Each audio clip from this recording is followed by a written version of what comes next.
In 1971, 6 years after America joined the Vietnam War, public support of involvement in the war was faltering, with roughly half of the troops being removed. What is going on? This war has been terrible. What are we gonna do? We need a report. Mitch Nomura, Secretary of Defense, began a summary of American wartime during these dire times. This included humiliating accounts from as far back as 1945 and World War II. These classified papers were collected in 7,000 pages, most notably documenting how the American government had been lying to its people regarding certain events of the Vietnam War. They revealed that the war had been expanded to Southeast Asia by initiating bombing on Cambodia and Laos, and that coastal raids were occurring in Vietnam. None of this had been made public knowledge. This isn't right. We can't hide this from the American people. Pentagon Papers. There are some documents about certain hidden events of the war. What exactly do you expect us to do with this? The public deserves to see what their government has been hiding from them. In a conference call, President Nixon and Secretary of State Henry Kissinger discussed what to be done with this breach of information. If whole file cabinets can be stolen and made available to the public, you don't have an orderly government anymore. This will rupture the integrity of the states. I suggest issuing an order demanding to stop the continuance of the publishing. We need to prevent any further damage.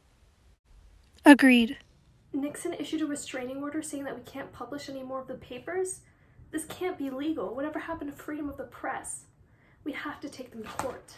The First Amendment states that Congress shall make no law respecting an establishment of religion or prohibiting the free exercise thereof, or abridging the freedom of speech or of the press, or the right of the people peaceably to assemble and petition the government for a redress of grievances. Under previous proceedings, a vague outline was established of how the case would continue. A 1931 case established that defamatory material could not be published during the timing of ships sailing during times of war. During the New York Times versus the United States case, both sides argued for this point of relevancy regarding the metaphor of ships. Another topic regarded the Espionage Act of 1917, where it was, quote, made illegal possession of, access to, or control over any document or note relating to the national defense, or information relating to the national defense, which information the possessor has reason to believe could be used to the injury of the United States. It was unclear, however, the extent of this order and its power to potentially halt the proceedings of publications.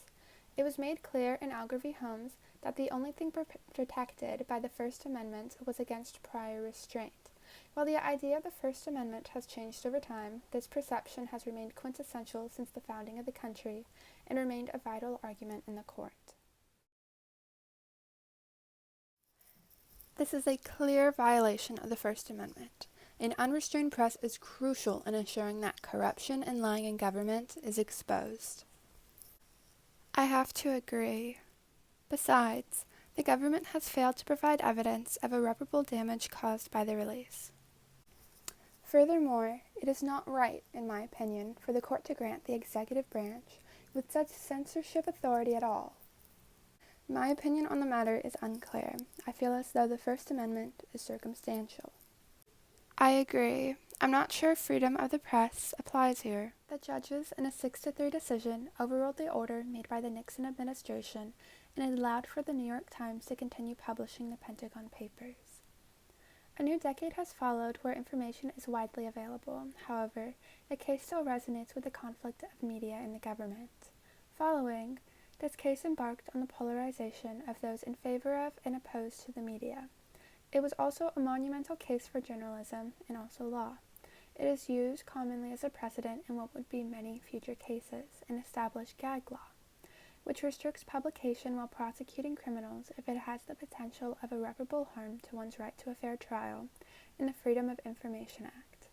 There are exceptions to the First Amendment, however, these are rarely challenged. This case stands as a large obstacle for the government to overcome when pursuing prosecution against publication. It is representative of a restraint to the president's power and signifies that information cannot be withheld and has encouraged transparency. Acts similar to Daniel Ellsberg have been followed with several other examples, which includes WikiLeaks. The balance between national security and freedom of speech still stands. Floyd Abrams, the New York Times attorney, once said, "If you stop someone from speaking, it won't be heard." There is power in speech, and this must be preserved as it is held in the First Amendment.